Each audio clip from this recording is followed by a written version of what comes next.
All right, welcome everybody to the Dev Talk Q&A. We have a bunch of new stuff for you today. We did not announce everything yesterday. There's quite a list, and before we get into that, I do want to introduce the panelists. I've got a big group of senior designers with me today. My name is Kevin Martins. I'm the lead designer. All these guys are working on these features and many others that you see today. So I have Wyatt Chang. Hello. Mr. Joe Shelley, Travis Day, and Adam Poole. Thank you for that warm welcome. Thank you all for being here. This was a really exciting BlizzCon for us, not just because of the Necromancer, but also because of the 20th anniversary.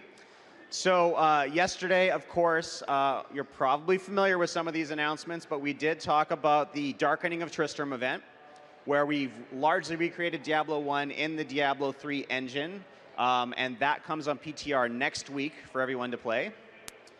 The Armory, which is a full 5 equipment, skill, everything loadouts for each of your characters, where with one button press you can change your gems, your legendary gems, your skills, your passives, your KANAI cube powers, and of course all of your equipment, no matter where that equipment is. That's probably like a small feature that, at least for me, has a huge impact. That saves me a lot of time. And the Rise of the Necromancer pack, which is not just the Necromancer with all of the VO for male and female and all the movies all the way from Acts 1 through 5. It also comes with 2 character slots, 2 stash tabs, a Necromancer pet, and a slew of other cosmetics that we'll be unveiling over the next little while next year. So today, we have a bunch of things. And first up, this one was important to me. We've wanted to do this for quite a while, and the team pulled together, and we are bringing Seasons to consoles. Xbox One and PS4 players, welcome aboard. So when this comes out next year, I want to do a brief summary of the feature and go through what it looks like on console. And I understand that many of you are familiar with Seasons from the PC build. So I've put some of the new cosmetic items that you can unlock in later seasons in here as sort of a sneak peek, so you have something to look forward to until we move on to the new features that are for all of our systems. So let's get started. When you join a season, this is a reset of your character and your account for everybody at one time on Seasons, just like it is on PC. As a community, everyone starts from scratch and starts creating seasonal characters at the same time. And so multiplayer is often a big part of this. When you've created your seasonal hero, you choose which class you want, and you choose whether you're going to play normal or hardcore. I definitely recommend playing hardcore. About half of the seasons that I play on PC, I play hardcore because even if I'm playing an identical build to what I normally do, I get all cagey and scared, and I start using my defensive abilities and my movements, and it feels totally different even with identical characters. So this is a great place to try out hardcore without risking one of your characters. Once you've created your character, you start participating in the season journey, and this is a grand tour of Diablo 3. You accomplish different goals, and you do it at higher and higher levels. This is the example of finishing a Nephilim Rift on expert difficulty, and it gets more difficult. And the reason you do this is we have a bunch of guaranteed rewards. So there's 2 categories. We've got cosmetic rewards, like pets, portrait frames, and wings. PC players, these are the Seraphim wings from an upcoming season. So this will be the first time you'll see those. And I won't say which season they're coming in, but you'll find out soon. And of course, you get full 6-piece armor sets for all of the classes. And these rotate. So from season to season, even if you chose to play the same character class, you could get different sets every season until you've got them all. All right, so the way the rewards work is as you start finishing chapters, you start getting pieces of these cosmetic rewards and your full 6-piece set. When that happens, it looks like this. And when you go onto your console UI, you have these cosmetic pickers where you can start unlocking these portrait frames and using them. On console, portrait frames have not been very in your face, and so we're bringing them to the forefront, and they're going to be on the screen all the time and appear more often because you can upgrade your portrait frames. Here's an example of choosing a portrait frame and activating it. So this also comes with conquests and leaderboards. So seasons have a competitive aspect. Those of you who like to race against your friends or against players all over the world, you can race in these conquests. And these are very different than the things on the season journey. This particular example is called Speed Racer. And in this, you play the campaign, Acts 1 through 5, but you play it as fast as you can. You ignore as much as you can. You only click where you need to click. You maximize your movement speed. You only kill what you need to kill. It's a completely different challenge from how you normally play the story mode. And you try to be the first person to do that, either, again, within your friends list or on the global leaderboards. So at the end of the season, your character rejoins your main account, and you can take all of the goodies with you and all of your experience. Your Paragon experience, for example, gets rolled into your main account, and if you got a lot of it, all of your tunes on your main account start pinging up in experience levels, and you can go spend all those points. You can choose what items you want to take with you and those that you want to junk or don't need, and everything, all those rewards, those 6-piece sets, etc., come back. And all of the cosmetics you've unlocked will be usable, of course, by any of your characters. All right, so that is the first feature we're talking about today. Seasons on console are coming in 2017 for PS4 and Xbox One. And I would like to pass this to Wyatt to unveil more new features.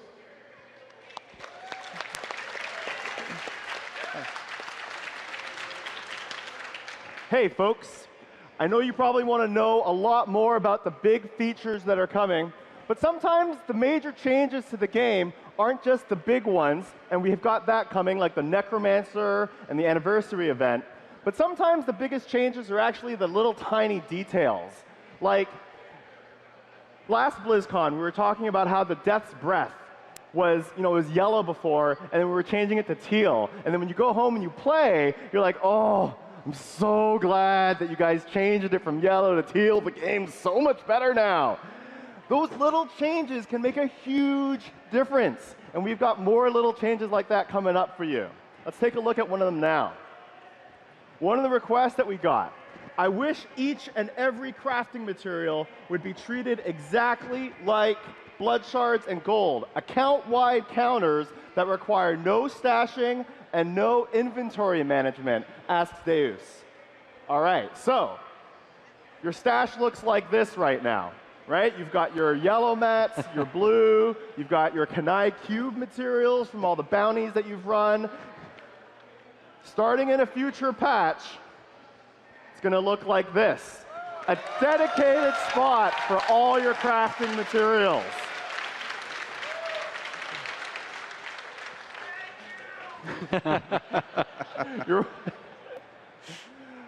Now, one of the things that's important to us is that the items still feel real and tangible. We've talked about this before. This is why instead of doing auto pickup for a lot of these materials, we instead added vacuum pickup so that you still see the item on the ground, you click, and you pick it up. And we wanted to reinforce that.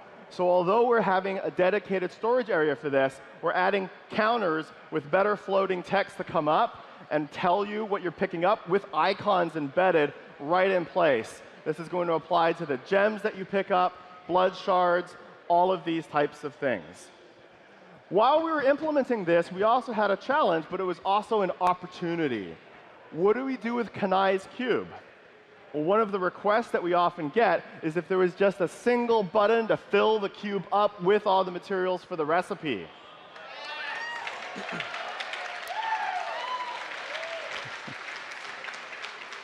Now that we have dedicated storage for your crafting materials, it made a lot of sense to have your KANAI cube recipe fill itself with a single click of a button. What else have you been asking for?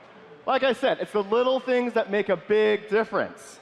Well, if the Transmogrify artisan had a dye kiosk, she could have all the dyes so you don't have to keep going from different vendors hoping they have the color that you're looking for. It's a request from Worldbreaker, and not just Worldbreaker, but many of you have asked for this. Well, Worldbreaker, we're going to break your world. Wyatt Chang, ladies and gentlemen, at the Diablo Comedy Club. Okay, so some of you will remember the Clown Satyr from 2 BlizzCons ago. It's our friend Clown Satyr, and he's back. And he wants to customize how he looks. Well, in a future patch, the Mystic is going to have an extra tab right next to Transmogrify. Now, the Crusader is going to have an even easier time looking super styling. You can change your chess piece, you can transmogrify it to the way you want, switch over a tab, change it to the color that you want. It's all there. All right, and I know this is a big one too. Please allow us to level our legendary gems faster.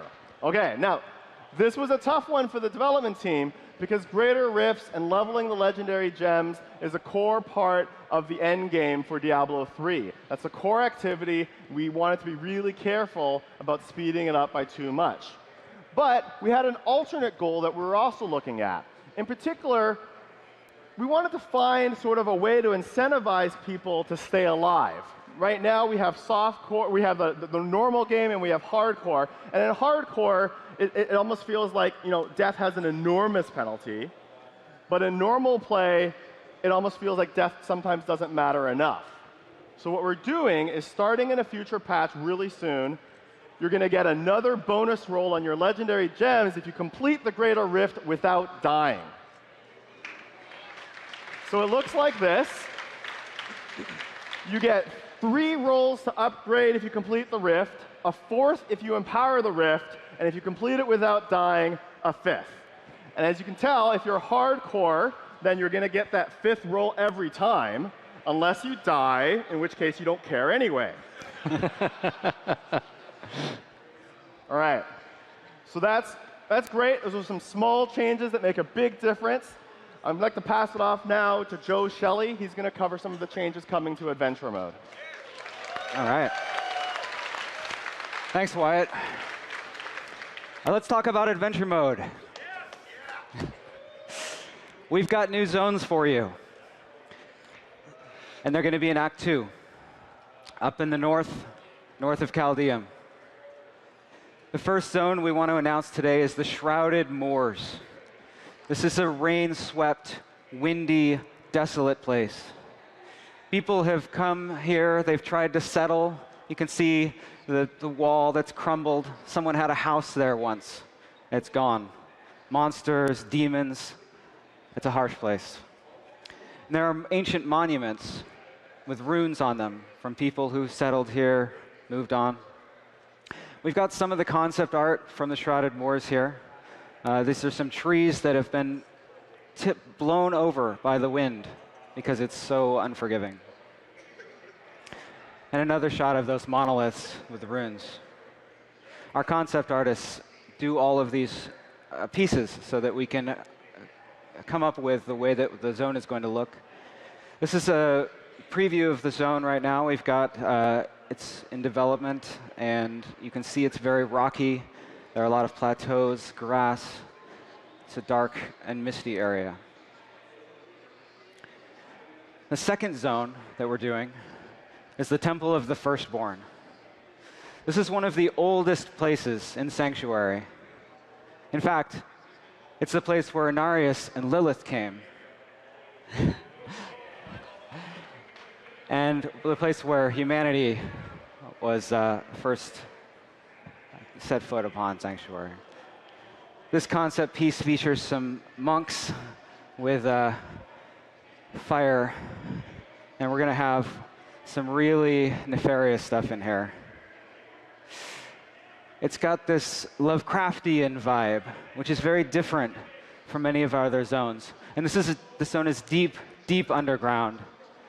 There's a relief here of a guy who's in the stained glass there having, really, it's not going to be a good day for him, it looks like. And this is a paint over. We do these to get an idea of what the zone is going to look like when it's finished, so that we can see in very great detail, and we can plan how are we going to fill it with monsters, what is the light going to look like. Pay attention especially to the darkness and the shadows and the way that the light spills across. It's very high contrast. Now, you may have seen a sneak peek of this zone if you got a chance to play the demo today on the floor, and if you haven't, there's still time. Just don't leave now. But this is the first part of the zone that we have finished. We're working on more of it. And again, notice the shadow and light interplay there. This is a very dark place. So I told you we've got 2 new zones. But we're also, our artists are always trying to find new ways to put Sanctuary together. And let me just show you the realms of fate here. You can see, of course, we're in West March, right? We're going to go through this gate. Everything seems normal. There's some weird effect, but it seems pretty normal, right? And now we're in the Pandemonium Fortress. So we're trying this idea of having this sort of portal world where the zones can connect in unexpected ways, and you can move from one to the next just as you're walking through. This last one here, it transitions into this pile of bodies from West March, which is one of my favorite places. All right. So what would new zones be without new monsters, right? These are some of the concept pieces that we're working on for the zones. We've got a lot of demons for the temple, and we've got some other guys for the Shrouded Moors. The guy on the left here is like a crow monster. I can see him sitting up on one of those walls in the moors. And Soul Reaper guy on the right seems like a perfect fit for the Temple of the Firstborn, right? And this one I really wanted to show you guys because it's a great example of how we approach bringing monsters into the world. So, of course, this is a shot from the Temple of the Firstborn. And one of our artists had painted on these little centipedes. And this is to show how the centipedes could crawl down the walls. They could crawl across these chains. How could they emerge and jump out and scare you? Now, those are concept pieces, but we've also got one of the monsters that you'll be fighting modeled out. You can see on the left and the concept on the right. This is the shepherd. And we've actually got him in game. He's very tentacly. He's going to be a ranged caster that's bringing up spirit energy and channeling it at you. You'll see these guys near the bottom of the temple. All right. So those are the zone changes that are coming. But some of you are probably thinking, all right. I love the new zones. New zones are great. New monsters are great. This all sounds great. But what about greater rifts? What do you have for us? Or to put it another way, I do grift. And we have some awesome stuff for you. We have a brand new way to spawn monsters in greater rifts.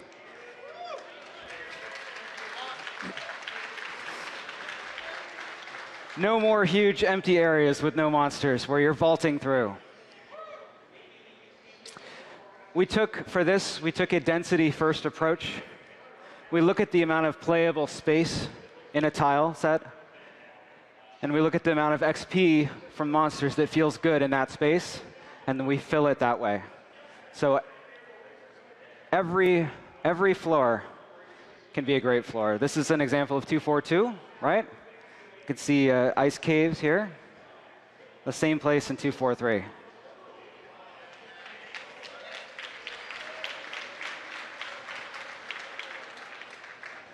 So that's great.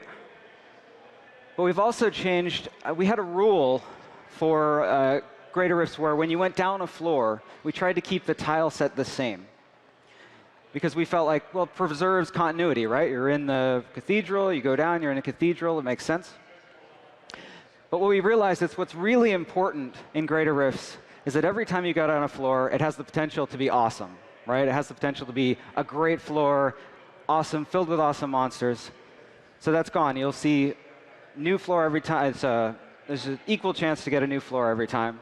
And monster populations can now spawn on any floor. So even floors that had monster populations that maybe your class had more trouble with, you'll be able to see different monster populations now. Also, the size of each floor is more consistent. And finally, entrances are now safe. I have to say, as a demon hunter, I've gone down the floor. There's 3 elite packs. They jump on me. I run back up the floor. Go up and down, up and down. That won't happen anymore. OK, so that's great. That's a bunch of great stuff. We've also got, though, let's see, have any of you fought, let's see, Lakuni, you know? They're leaping at you, or maybe the winged assassins, and you're shooting them, but they just somehow, they make it that last step and punch you. Well, now, you can kill them all in midair.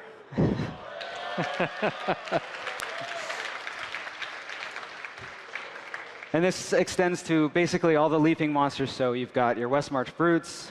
You've got even the Burrowers from Act 1. Basically, if it's jumping through the air at you, you can take it out.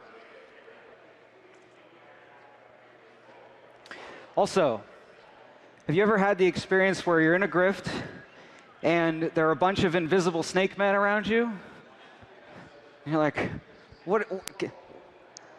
Just attack me. What are you doing? Come on. Well, they're going to jump out and attack you now.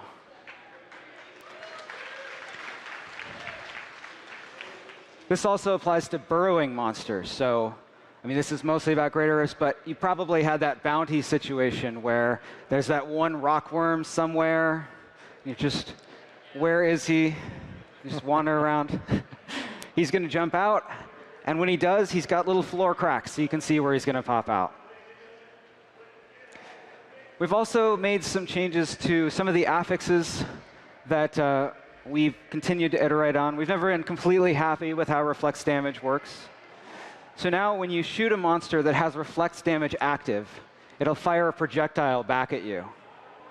This means that you have a chance to dodge out of the way of the projectile. And of course, it still maintains the same damage type that you shot like you're used to. And finally, if you've ever had that last shielding monster, and somehow he's still shielded, he's the only guy left, well, that'll now cancel instantly, so you can kill him as soon as the other monsters are dead. I like that one. That's a small change. You remember what Wyatt said about small changes, though. It can be good. All right, so Travis is going to talk to you about some of the new legendary items. Thanks, Joe. So what would a new Diablo patch be without a bunch of cool new items defined? So in patch 2.4.3, we've got some new things coming for you. It's always been one of our goals that every legendary in the game does something really cool. And we've got some items that aren't there yet. So I'm going to show you what we did with a few of those. Some of you might remember Saffron's Wrap. Not the best item ever. But I remember playing when the game first came out in Classic. I had these awesome whirlwind builds where I'd whirlwind through like giant packs of mobs and hammer overpower. And we thought, you know, it'd be really cool if we brought overpower kind of back up in there. Sort of gave the whirlwind set a little boost. So Saffron's Wrap now, whenever you use overpower, the next overpower is going to do bonus damage based on the number of enemies you hit. So we wanted it to be powerful, but have some cool gameplay, where you're kind of waiting until you're in the middle of the pack of mobs, and then you hit it, and then your next one's like 2,000% better. So hopefully this will help with that. Up next, some of you may recognize Mantled Heal as the thing you instantly disenchant when Kadala gives it to you.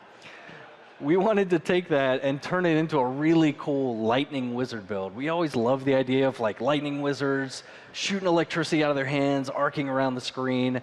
So we thought, oh, all right, well, what if paralysis just did a ton of damage?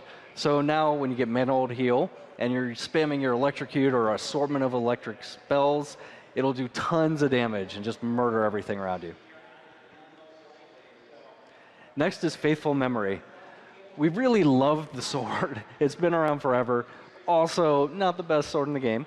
But now, if you get this, anytime you falling sword into the pack of monsters, your hammers are going to do tons of bonus damage. So you want to like aim for really huge densities and then start spamming out hammers and watching everything die.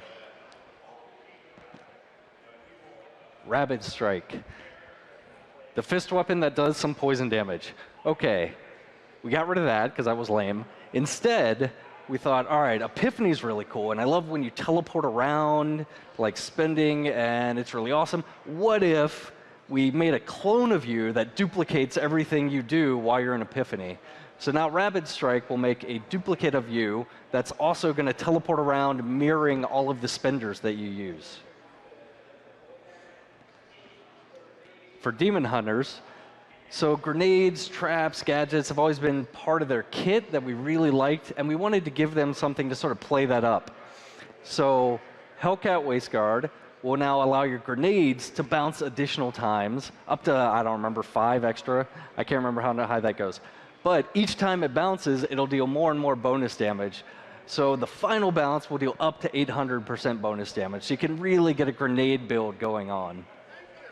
You're welcome. Finally, the Barber.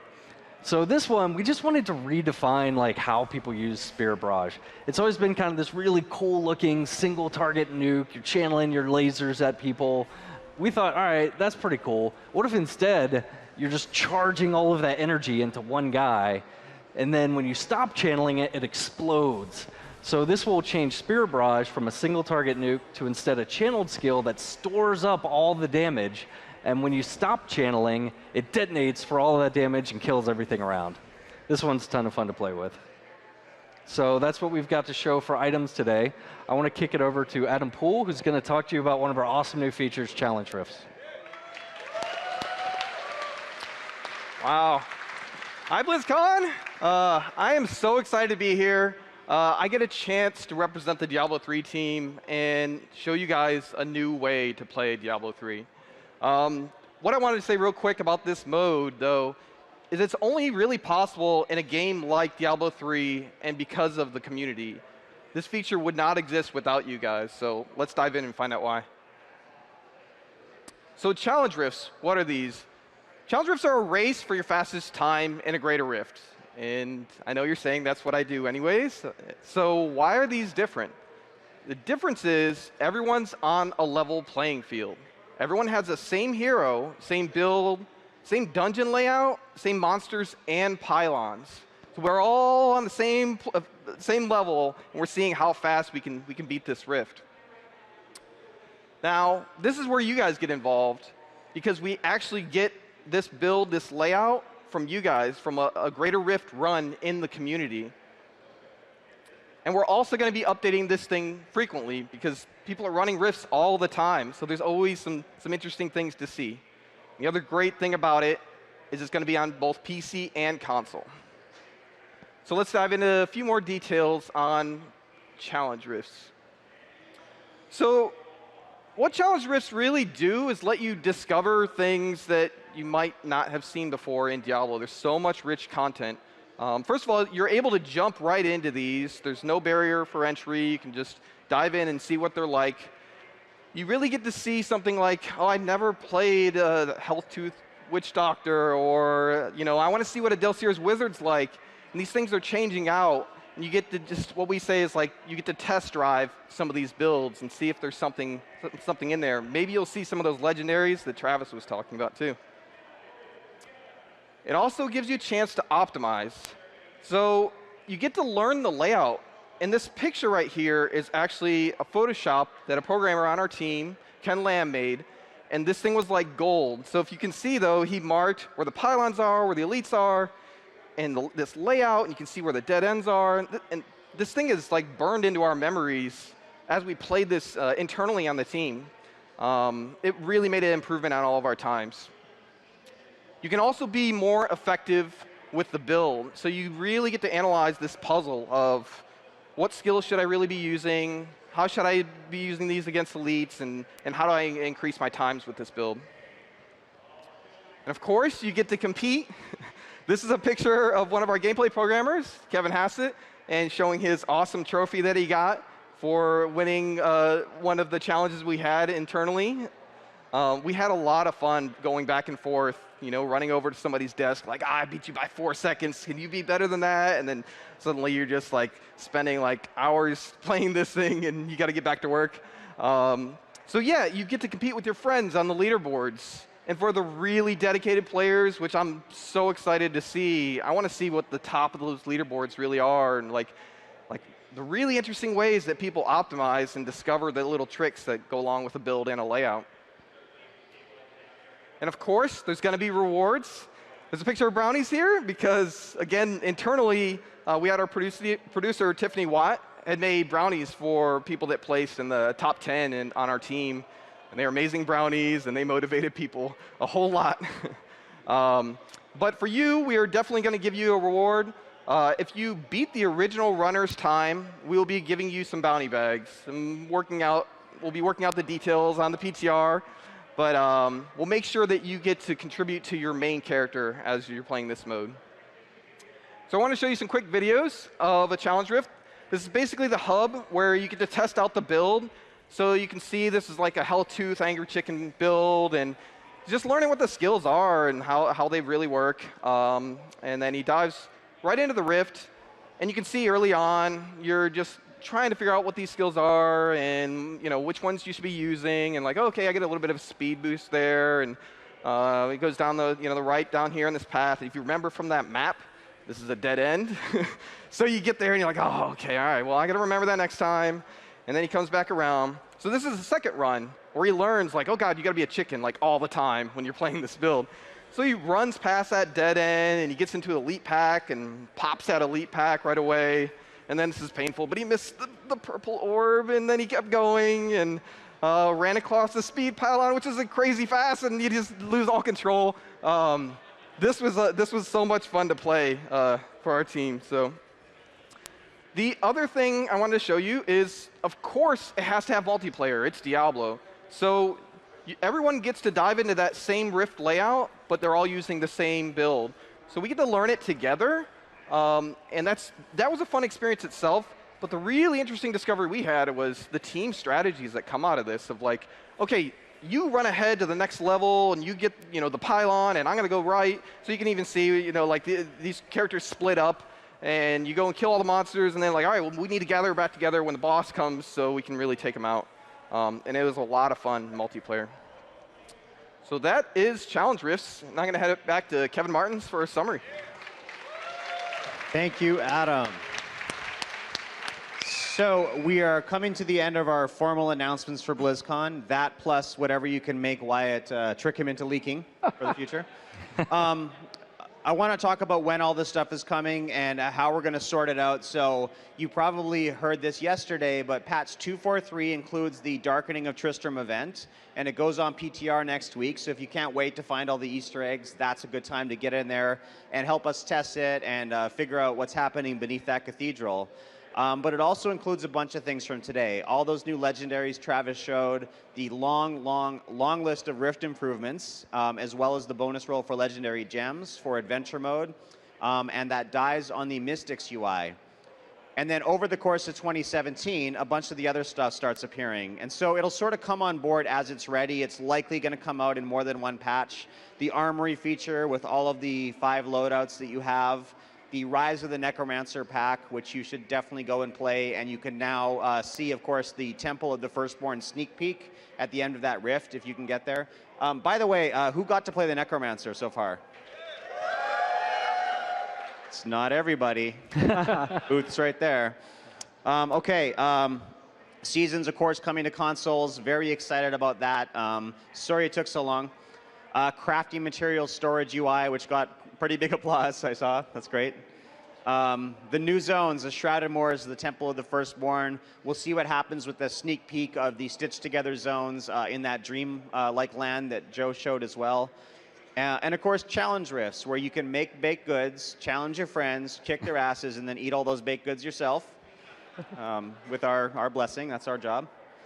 And that'll be coming out over the course of 2017. So we're going to have a question and answer period, but I did want to take a moment. I said this yesterday, but I so mean it, and I really want to say it again. It has been 20 years that most of us have been together, either playing this game or making this game and playing this game. And for you guys to be here with us through this process, through all the crazy highs and lows of Diablo 3, thank you so much.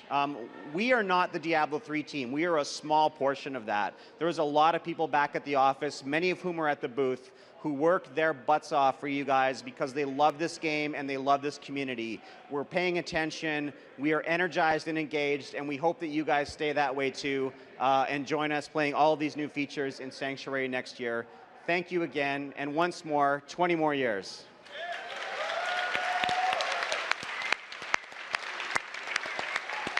All right, so we're going to set up some questions here on the left side. Just want to step forward a little.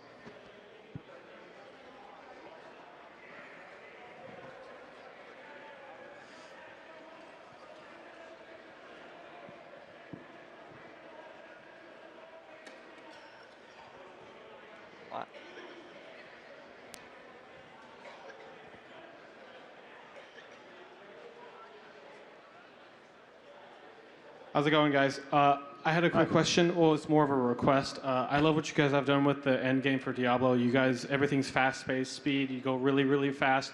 There was one little tiny aspect of the previous games, Diablo 1 and Diablo 2, that I miss, which is, and I think I'm alone here, is toggling, walk or run. Are you guys ever going to add that? Or is everything just super, super fast? No. No, I don't know. I remember toggling walk and run, and it was only because my stamina bar was empty. And then I would just be spamming it like, come on, just refill for God's sake. We've never talked about toggle walk run.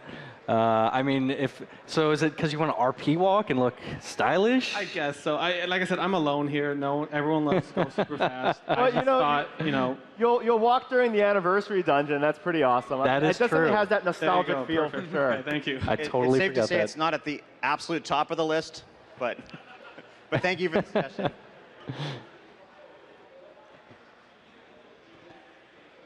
Hi, big fan. I was wanting to know, since all 7 of the Greater Evers are in the Black Soulstone, that constitutes that Tathamet should be out and about and wreaking havoc. So where's Tathamet, or are you going to do anything with Tathamet? Okay, so that logic doesn't automatically follow, by the way. Diablo became the primeval, which is the combination of all of them. Diablo, of course, has always been conniving, and he's not always agreed with all of his siblings, and he's taken over at that point. And Malthael did something with that in that final fight, and who knows what's happening next. Obviously, we're not going to spoil anything at this point, I'm afraid, but yeah, it's that logic doesn't automatically follow, but maybe it's that. So other than no spoilers, yeah, maybe.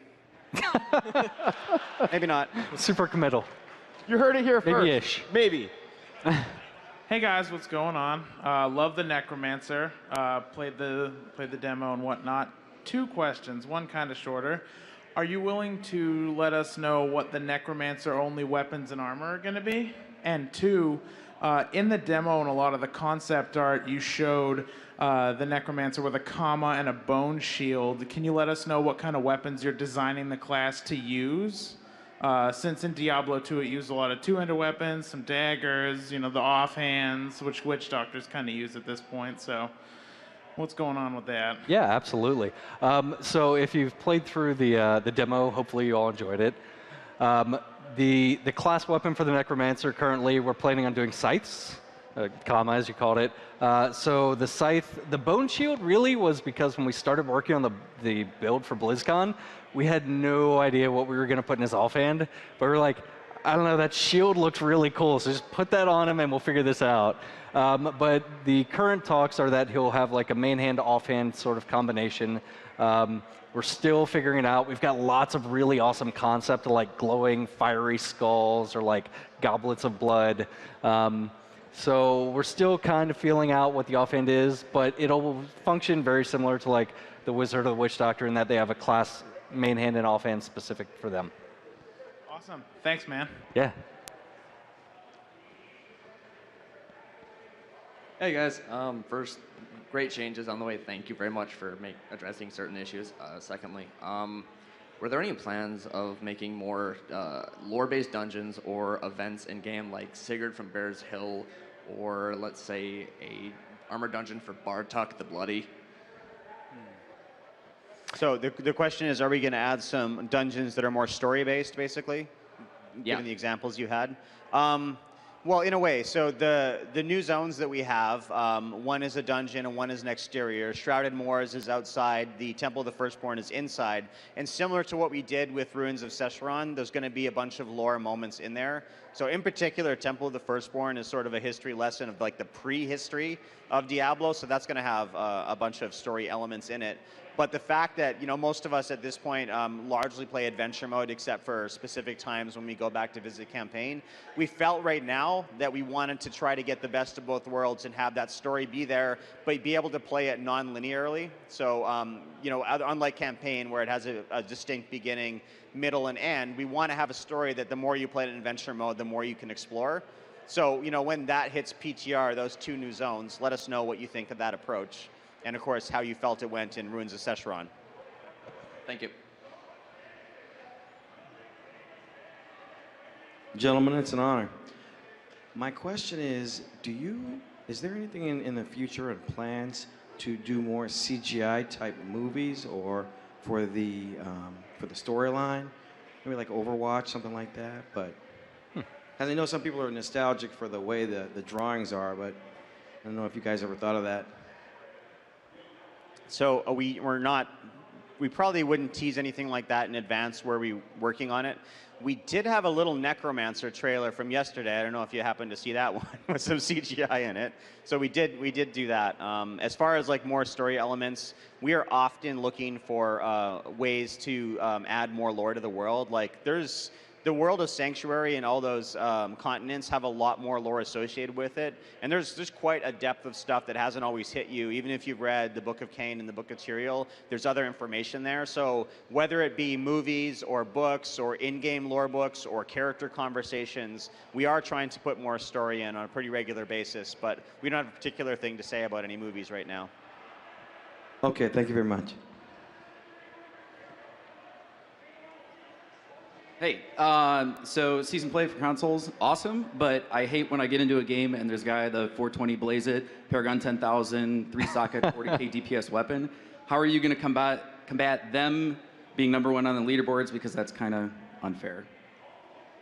Yeah, there's I can't go into a ton of detail about some of the things that our team is doing, that our engineers are doing. I can say that Seasons on Console is a PS4 and Xbox One feature only.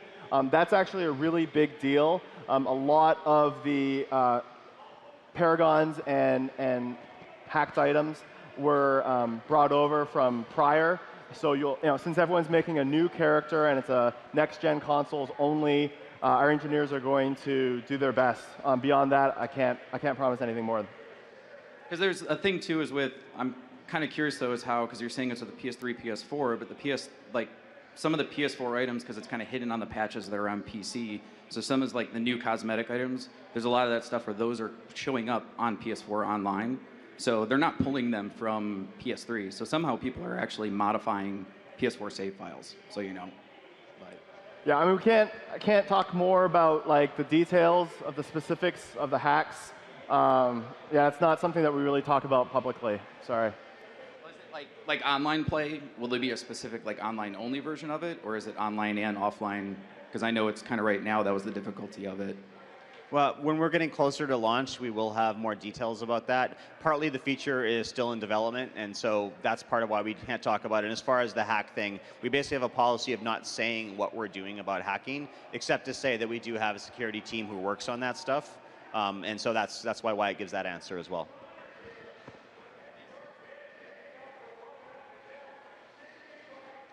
On Diablo 1, when you kill Diablo, the loot drops, but you get a cutscene. Do I get my loot 20 years later?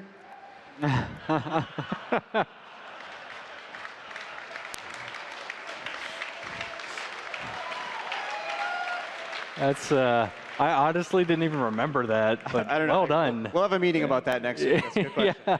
I can't promise 20-year-old loot, but we do have a lot of really cool stuff planned for the anniversary event. Yeah. One of my favorite things, actually, these guys came up with.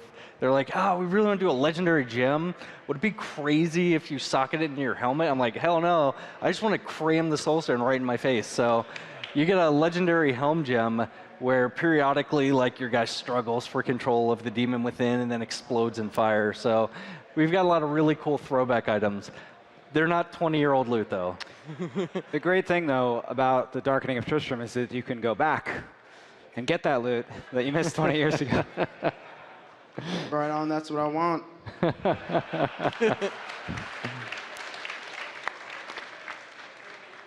All right, I played the Necromancer as my main for literally like 12 years now, so it's great to see it come back. It's really good. I was wondering if you guys could do anything towards bringing Bone Wand as the main weapon, because it feels more at home than a scythe sickle type weapon.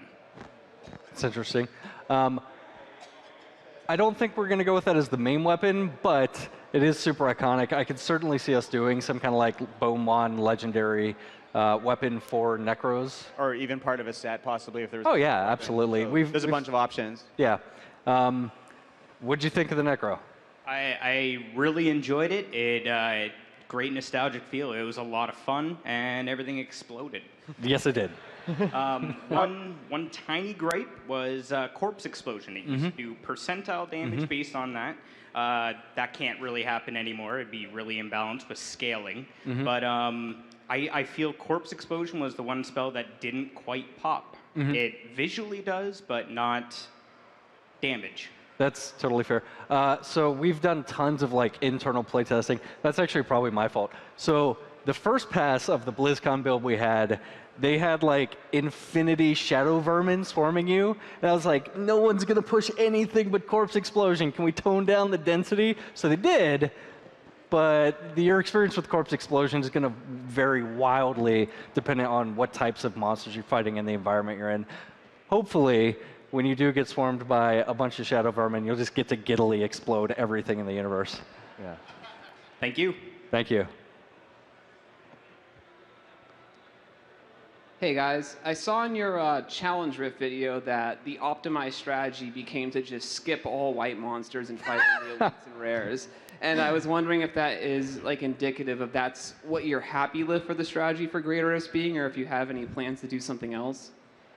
I think it actually depends on the build. So in that particular video, you know, if you're playing a Chicken Doctor, Arakirs, then that, with, you know, Manajumas, and that is the best way to run that particular build. But there's other builds that are focused on killing, you know, the non-elite monsters as well. And I think that's one of the really neat things about Challenge Rifts is since it's actually a community-pulled build, the optimal strategy changes based on what it's going to be. I mean, it might be elites in one case, but it might not on another one. Okay, thank you very much.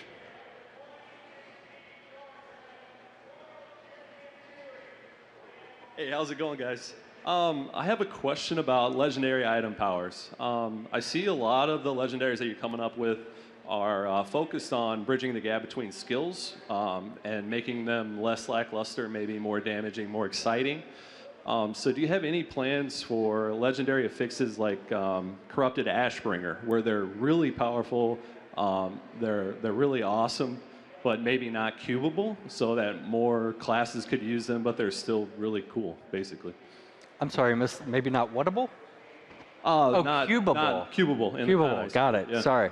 No, I think the cube is a really integral feature to just how your character development works at this point. I don't think there's any talks about making things not cubable. Really, when we're coming up with legendaries, it's partly, you know, what skills aren't getting a ton of use, or what sets or play styles have kind of fallen behind. Sometimes it's just what do we think would be cool, like with the Lightning Wizard. It's always our goal to sort of keep introducing just cool stuff, and a lot of the time we just want to make something because, I don't know, it just seems neat, and hopefully people will find a cool use for this. Frequently when we add items, if the play styles that we added them for aren't like suddenly getting more play, we'll just keep adding more items until it gets there. All right, thank you guys. Yeah. Hi guys. Oh, that's really loud. I played the Necromancer. I really like it. I'm happy with where it's going, and I had played the first 2 games and loved those games. I'm curious, who else was on the chopping block as far as potential characters you were wanting to put back into the game? So you're asking what other classes were under consideration? Right. What was that? Back to the drawing board, Probably Kevin. made the short list, yeah. No, I mean, we have ideas for brand new classes that have never been done in Diablo. There's other fan favorites like Druid or something Shapeshifter was certainly a very popular thing around the office, Amazon, etc. So yeah, I mean, all the ones you expect are on the list, obviously. So and some ones you guys have never heard of. But Necromancer, I think we're feeling nostalgic and grim at the same time. Maybe it's because Halloween's so close. I don't know. The Necro seemed like the right guy for this year, and so that's the one we took. And then just really quick, I know you guys can't dive into this too much, but so you guys were mentioning Sanctuary is this awesome world. You guys have tons of areas to explore. You guys were mentioning how the anniversary event is this yearly thing. Is there you guys wanting to keep that trend where there's new kind of content you come out only for a short amount of time, or will there be more permanent things that you guys are very interested in doing for the world of Diablo? We tend to lean towards more permanent elements that are just there and you can play them, and maybe they're unlockable sometimes. Like KANAI'S Cube, you had to unlock by exploring the ruins of SHROUDED, which was something of an experiment for us. But the anniversary event is our first annual event, and we'll see how that goes. And if we have good ideas that are fun and that it's important that they're not always available. Sorry. Second. Sorry. KANAI'S throne room. Right. Then if having it be less frequent makes it better, we'll do that. Like, again, using Halloween, that's my favorite holiday, and if I could dress up and give out candy every day, it wouldn't be as cool. So that's sort of the approach to the anniversary thing. That said, we tried to make it last for a long time, so it'll be a whole month, so everybody, regardless of hopefully whatever's happening in their life, will have a chance to play it during that time once a year. I'd also like to add, the Challenge Rift stuff does a good amount of that, where a certain build will come up in a week with a very specific layout, and we will never see that exact same rift again. It's going to keep cycling those out, and it's been really interesting for the team because, as I said, we've gotten really like our hearts set like, oh, I remember that whole build, and I remember that whole like finding the right pylon, and it was really cool. So we're super curious and see what you guys think of that feature as something that feels like exclusive time content. Well, that Wonder Woman movie's coming out, and then there's the Scovos Islands, so maybe we can have, like, you know, theme going on there. Just an idea. Thanks. Thank you. Thank you. Hi, guys. Every season I love playing my Witch Doctor, and I think all the sets are really cool right now, but with the Gargantuans and the dogs, I find that the AI could be kind of strange sometimes, especially, like, maybe you're pushing high-grader rifts like 80+, and 2 of your Gargantuans want to go and fight trash while you're trying to tank an elite. Do you guys have any plans to improve on the AI of those pets? Maybe make it easier to target certain monsters? You should play the Necro.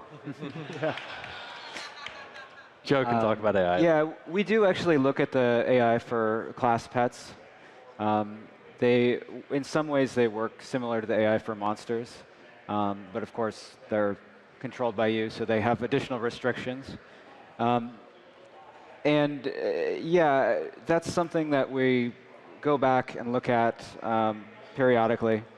So we'll look at it. And one more quick question. With new big patches coming up, when you guys are doing balancing and tuning, are there any plans to change the Legacy of Nightmares set to bring it up to par with the other competitive sets?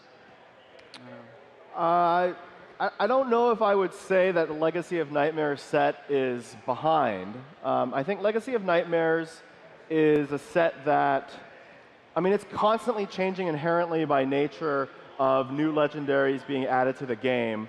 I think there's also always the possibility that there are new undiscovered builds, new interactions to be found. I mean, I think, for example, the Shimizu's Haori with the Fortress Ballista is an interaction that wasn't discovered, you know, the day after Legacy of Nightmares came out. It It took a while, and I think we're pretty happy with where Legacy of Nightmares is.